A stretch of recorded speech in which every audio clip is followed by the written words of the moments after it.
साथियों, मैं आपके ही गांव, आपके ही घर, आपके ही कस्बे से हूँ। इसको जानने के लिए, समझने के लिए कोई अन्य मार्ग आपको अपनाना ही नहीं होगा। आप चिड़ियों की चहचहाहट स्वयं सुन सकते हैं और आपकी समस्याओं को बेहतर तरीके से जानता हूँ। यह भी जानता हूँ कि भ्रष्ट नौकरशाही, आपके भ्रष्ट प्रतिनिधि इन समस्याओं का निदान नहीं कर रहे हैं। तो ऐसी समस्याओं को दूर करने के लिए हम लोग भारतीय नवक्रांति पार्टी के दामन को थामकर उसकी नीतियों को बेहतर तरीके से समझकर आगे बढ़ रहे हैं। आपसे भी यही गुजारिश है कि आप भ्रष्टाचार को समाप्त करने के लिए, लोग बेरोजगार ना रहें, सभी के पास रोजगार हो, सभी हाथों को काम मिले, ऐसी व्यवस्था के लिए, आपके बच्चे खुशहाल रहें, ऐसी उम्मीदों के लिए आप भारतीय नवक्रांति पार्टी के साथ आ सकते हैं।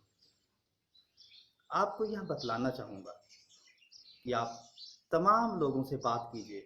प्रधानमंत्री आवास योजना यूँ तो देखने में बहुत अच्छी लगती है, बहुत सुंदर योजना है, लेकिन सच आपको मालूम है कि उस योजना के लिए भी 20 से 25 हज़ार रुपये तक देना होता है। तमाम माध्यमों से लोग सरकारों को अवगत कराते रहते हैं, प्रतिनिधियों को अवगत कराते रहते हैं, लेकिन होता कुछ नहीं है। इन योजनाओं में भाई भतीजावाद, अपना भराया खूब चलता है। अपने हैं तो कॉलोनी पास, नहीं है तो नहीं पास, पैसा दोगे तो पास, नहीं दोगे तो नहीं पास। आपका घर टूटा फूटा कैसे भी हो, लेकिन कॉलोनी आपको नहीं मिलेगी जब तक कि आप पैसा नहीं देंगे या जुगाड़ नहीं होगा या उनके खास नहीं होगा। ऐसा कई लोगों ने मुझे बताया और कई लोगों की घटनाओं को मैंने नज़दीक से देखा। सरकार से जब आप शिकायत करते हो, सिस्टम से जब आप शिकायत करते हो, तो वो मुख्यमंत्री पोर्टल पर जब आप शिकायत करते हो तो उसकी रिपोर्ट, जांच रिपोर्ट संबंधित डीएम को देते हैं, वो एसडीएम को, एसडीएम उसी संबंधित अधिकारी को देता है जिसकी आप शिकायत करते हो। तो ये बताइए, चोर से पूछा जाए कि तुमने चोरी की थी, तो कहेगा चोरी की थी। यह तो आपके नेता ही तय कर सकते हैं, आपके आईएएस अधिकारी ही तय कर सकते हैं, या ऐसी व्यवस्था बनाने वाले अधिकारी ही तय कर सकते हैं। मैं इन सबको कहता हूँ कि सबके सब बेवकूफ़ हैं, इनको समझ भी नहीं है। यह उसी से कैसे पूछ सकते हैं जिसकी शिकायत की गई है। या आप भी जानते हैं, गांव का सबसे बेवकूफ़ आदमी जिसको आप समझते हो, अनपढ़ गंवार समझते हो, उससे पूछिएगा, वो भी कहेगा कि चोर से ये नहीं पूछा जाता तुमने चोरी की है। उसके लिए पड़ोसियों से पूछा जाता है, साक्ष्य इकट्ठे किए जाते हैं, सबूत इकट्ठे किए जाते हैं, वो माल उसके यहाँ बरामद किया जाता है। लेकिन कभी ऐसे पूछ के नहीं तय किया जाता।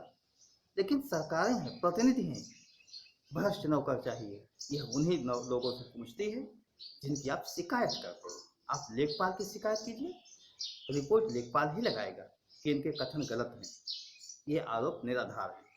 सेक्रेटरी की शिकायत कीजिए, तहसीलदार की शिकायत कीजिए, कानूनगो की शिकायत कीजिए, जिसकी आप शिकायत करेंगे उसी से आख्या, उसी से रिपोर्ट लगवाई जाती है। ऐसी भ्रष्ट व्यवस्था को बदलने का वक्त आ चुका है और उसको बदलने के लिए आपको दूसरी जमात में जाने की जरूरत नहीं है। अगर आप दूसरी जमात में जा रहे हो, दूसरी जमात दैट इज, आप समझ रहे हो, आपके अपने वे लोग जो प्रतिनिधि तो बन चुके हैं, लेकिन वे नेतागिरी वाली बिरादरी में चले गए, और ऐसी नेतागिरी जो गमछा बदल की राजनीति करती है। ऐसी गमछा बदल की राजनीति, विचारधारा परिवर्तन की राजनीति वो लोग कहते तो हैं, लेकिन होती नहीं है।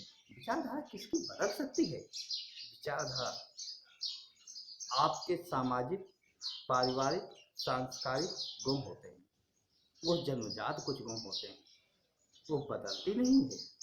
वो तो स्वार्थ के कारण ऊपरी मुखौटा लगाकर दिखाया जाता है।